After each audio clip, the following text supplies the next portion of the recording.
नमस्कार साथियों, मैं आपका होस्ट, दोस्त, मित्र, साथी नरेश चंद्र मीणा आपका अपने इस यूट्यूब चैनल में हार्दिक स्वागत और अभिनंदन करता हूं। पिछली क्लास में हमने राजस्थान के भौतिक प्रदेशों का वर्गीकरण पढ़ा था। उसमें अनेक विद्वानों के द्वारा जो वर्गीकरण दिया गया था वो पढ़ा था। सर्वप्रथम राजस्थान के भौतिक या भौगोलिक प्रदेशों का वर्गीकरण किसने किया था वो पढ़ा था। उसके बाद सेकेंड में किसने किया था और राजस्थान का जो वर्तमान और आधुनिक वर्गीकरण भौतिक प्रदेशों का है किसने किया था आदि हमने पढ़ा था। और राजस्थान का जो सर्वमान्य वर्गीकरण किसने किया था ये भी हमने पढ़ा था। उसी कड़ी में आज हम राजस्थान के भौतिक प्रदेशों में पश्चिमी मरुस्थल यानी महान मरुस्थल के बारे में शुरुआत करने जा रहे हैं। इससे पहले साथियों आपसे निवेदन है, आप हमारे चैनल को सब्सक्राइब कीजिए, लाइक कीजिए और शेयर कीजिए, क्योंकि आपका लाइक और शेयर हमें हौसला दिलाता है, हमें कार्य करने का जुनून देता है। इसलिए लाइक और शेयर करना न भूलिए, अपने साथियों का भला कीजिए। मैं रोज कहता हूँ, कर भला तो होगा भला। ठीक है साथियों, तो अब आज हम शुरुआत करते हैं पश्चिमी मरुस्थल या महान मरुस्थल का। आइए देखते हैं पश्चिमी मरुस्थल या महान मरुस्थल। अब यहाँ पर सबसे पहला क्वेश्चन यही बनता है और एग्जामों में आया हुआ है कि यह किसका भाग है या किसका हिस्सा है। ये महान मरुस्थल है वो किसका हिस्सा है। यहाँ पर दोस्तों दो प्रकार से प्रश्न बनते हैं और वो दो प्रश्न किस प्रकार से बनते हैं। पहला प्रश्न है, विश्व के संदर्भ में ये हमारा महान मरुस्थल है या पश्चिमी मरुस्थल है, वो विश्व के संदर्भ में किसका पार्ट है। तो विश्व के संदर्भ में अगर पूछता है तो वो आएगा ग्रेट पोली आर्कटिक मरुस्थल। थार का मरुस्थल या महान मरुस्थल या पश्चिमी मरुस्थल किसका भाग है, अगर विश्व के संदर्भ में पूछा जाता है तो उसको लिखना है, उत्तर करना है ग्रेट पोली आर्कटिक मरुस्थल। और ग्रेट पोली आर्कटिक मरुस्थल यानी इसमें कौन कौन से मरुस्थल शामिल है, इनको मिला के नाम दिया है ग्रेट पोली आर्कटिक मरुस्थल। वो मरुस्थल है सहारा मरुस्थल, अरब का मरुस्थल और थार का मरुस्थल। इन तीनों मरुस्थलों को मिला के नाम दिया गया है ग्रेट पोली आर्कटिक मरुस्थल। अगर विश्व के संदर्भ में दिया जाए कि जो पश्चिमी राजस्थान का मरुस्थल है वो किसका पार्ट है, तो अगर ग्रेट पोली आर्कटिक मरुस्थल नहीं देता है, अगर सहारा देता है तो भी हमें इसका उत्तर सहारा करना है, क्योंकि इन तीनों में सबसे बड़ा मरुस्थल कौन सा है, सहारा। सहारा यानी अफ्रीका का सबसे बड़ा मरुस्थल सहारा है। अब भारत के संदर्भ में हम बात करते हैं कि भारत में जो पश्चिमी राजस्थान का मरुस्थल है या पश्चिमी शुष्क प्रदेश का मरुस्थल है उसको किस नाम से जाना जाता है। देखिए साथियों, जो भारत के संदर्भ में पूछता है उसको करना है थार का मरुस्थल, क्योंकि जो पश्चिमी राजस्थान का मरुस्थल है वो थार का मरुस्थल है और थार का मरुस्थल दो देशों में फैला हुआ है। कितने देशों में फैला हुआ है, दो देशों में, और वो दो देश है भारत और पाकिस्तान। अब क्योंकि विभाजन से पहले भारत और पाकिस्तान का विभाजन नहीं हुआ था, उससे पहले उसका नाम था थार का मरुस्थल। लेकिन विभाजन के बाद भारत में तो उसको जाना जाता है थार का मरुस्थल। पश्चिमी मरुस्थल या महान मरुस्थल को भारत में जाना जाता है थार का मरुस्थल, लेकिन पाकिस्तान में इसको कुछ और नाम से जाना जाता है और वो नाम है चालिस्तान। पाकिस्तान में थार के मरुस्थल को चैलिस्थान नाम से जाना जाता है? इम्पोर्टेंट प्रश्न। ठीक है, राजस्थान में किस नाम से जाना जाता नहीं पूछेगा, क्योंकि यह आसान है, सरल है, लेकिन पाकिस्तान का पूछ सकता है। ठीक। अब इसकी बात करते हैं, राजस्थान के कुल भूभाग का कितना प्रतिशत है? तो जो राजस्थान का क्षेत्रफल है 3,42,239 वर्ग किलोमीटर, उसमें से कितना प्रतिशत है? यानी x.11% हिस्सा है, यानी 2,09,000 वर्ग किलोमीटर क्षेत्र में फैला हुआ है। अब यहाँ पर इंपोर्टेंट प्रश्न और बनता है कि पश्चिमी राजस्थान का सॉरी पश्चिमी मरुस्थल का राजस्थान में विस्तार कितना है?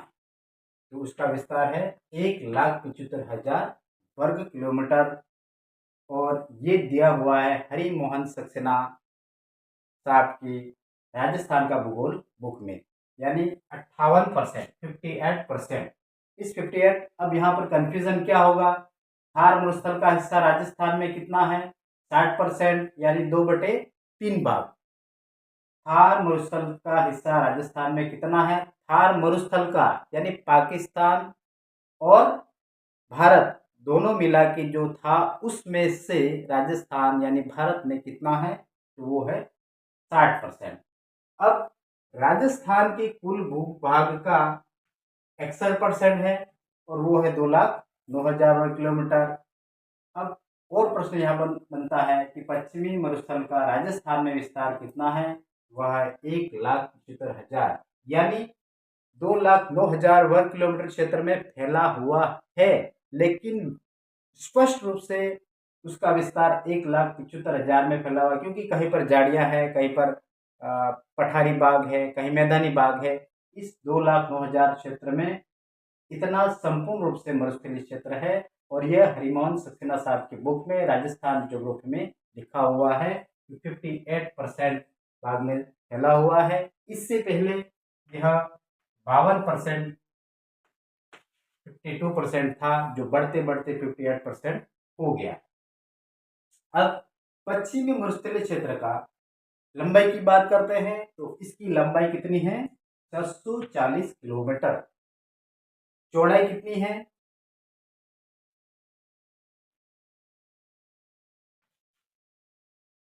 300 किलोमीटर। इसकी चौड़ाई कितनी है? 300 किलोमीटर।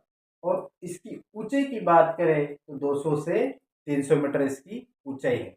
लंबाई कितनी है? 640 किलोमीटर। चौड़ाई कितनी है? 300 किलोमीटर। और ऊंचाई की बात करें तो 200 से 300 मीटर। अब यहाँ पर एक इंपॉर्टेंट प्रश्न अक्सर परीक्षाओं में पूछा जाता है, कई एग्जाम में आया हुआ है, और वो प्रश्न ये है कि पश्चिमी मरुस्थल का ढाल किस दिशा में है? तो पश्चिमी मरुस्थल का ढाल उत्तर पूर्व से दक्षिण पश्चिम दिशा में है। लूनी नदी का जो प्रवाह क्षेत्र है, उसी के समानांतर उत्तर पूर्व से दक्षिण पश्चिम की ओर इसका ढाल है। कई एग्जाम में ये प्रश्न आया हुआ है। दूसरी बात, एक प्रश्न यहाँ पर यह बनता है इम्पोर्टेंट कि यह पश्चिमी मरुस्थल या महान मरुस्थल किसका अवशेष है? किसका अवशेष है? तो यह तैथिस सागर का अवशेष है। इसका अवशेष है, तैथिस सागर का अवशेष है। और हम कैसे मान ले कि यह तैथिस सागर का अवशेष है? तो इसके प्रमाण क्या है? राजस्थान में खारे पानी की एक तो झीलें पाई जाती है। दूसरी बात, यहाँ की जो मिट्टी है, पश्चिमी मरुस्थल या पश्चिमी राजस्थान की जो मिट्टी है, उसमें क्या है? नमक पाया जाता है। दूसरी बात, पश्चिमी राजस्थान में कोयला पाया जाता है। यहाँ पर पेट्रोलियम पदार्थ मिलते हैं। समुद्री वनस्पति का मिलना, जैसे आकल गांव में, जैसलमेर में, और प्राकृतिक गैस के भंडार, ये इतने सारे प्रमाण हैं। इसके आधार पर कहा जा सकता है कि पश्चिमी मरुस्थल तैथिस सागर का अवशेष है। दूसरी बात, हम इसके निर्माण की करते हैं कि इसका निर्माण कब हुआ था? तो इसका निर्माण हुआ था मेसोजोइक या मध्यजीवी कल्प में हुआ था। पश्चिमी मरुस्थल या महान मरुस्थल का निर्माण कब हुआ था? मेसोजोइक या मध्यजीवी कल्प में हुआ था। और यह भी इंपोर्टेंट प्रश्न है। अगला है, इसका वर्तमान स्वरूप कब प्राप्त हुआ? किसका? पश्चिमी मरुस्थलीय क्षेत्र या महान मरुस्थल का वर्तमान स्वरूप कब प्राप्त हुआ? तो इसका वर्तमान स्वरूप प्राप्त होने से पहले टर्सरी कल्प में उथल पुथल के बाद जो पेंजिया का विभाजन हुआ उसके बाद की बात हो रही है। उसके बाद चतुर्थक या क्वाटरनरी कल्प के प्लीस्टोसीन युग में इसका वर्तमान स्वरूप प्राप्त हुआ। और यह प्रश्न कई बार आया है कि पश्चिमी राजस्थान के महान मरुस्थल का या पश्चिमी मरुस्थलीय क्षेत्र का वर्तमान स्वरूप कब प्राप्त हुआ? तो वह है प्लीस्टोसीन युग में। इंपोर्टेंट प्रश्न है यह। प्लीस्टोसीन युग में मरुस्थल का वर्तमान स्वरूप प्राप्त हुआ था। अब बात करते हैं, यह कितने राज्यों में फैला हुआ है? भारत के कितने राज्यों में फैला हुआ है? क्योंकि यह राजस्थान में नहीं है, यह और राज्यों में भी है। तो यह भारत के 3 राज्यों में फैला हुआ है। और वह राज्य है, फर्स्ट पंजाब, सेकेंड राजस्थान और थर्ड है गुजरात। यानी पंजाब, राजस्थान और गुजरात 3 राज्यों में फैला हुआ है। उसमें से राजस्थान के 20 जिलों में फैला हुआ है। कितने जिलों में फैला हुआ है? 20 जिलों में। क्योंकि जो राजस्थान में जिलों के गठन से पूर्व यह मात्र 12 जिलों में था। अब नए जिले बन जाने के बाद 20 जिलों में फैला हुआ है। यह इंपॉर्टेंट प्रश्न है क्योंकि पहले 12 जिले थे, अब 20 जिले हैं। इसलिए पूछा जा सकता है कि राजस्थान में पश्चिमी मरुस्थल या महान मरुस्थल का विस्तार किस जिले में नहीं है, किस जिले में है, कुछ भी पूछा जा सकता है। अब इसकी बात करते हैं हम कि पश्चिमी मरुस्थलीय क्षेत्र कैसे बना, किस प्रक्रिया से बना, किस प्रोसेस से बना। तो प्रोसेस क्या है? भौतिक अपक्षय और वाष्पीकरण की क्रिया से बालू रेत का निर्माण होने से पश्चिमी मरुस्थलीय क्षेत्र या महान मरुस्थल का निर्माण हुआ।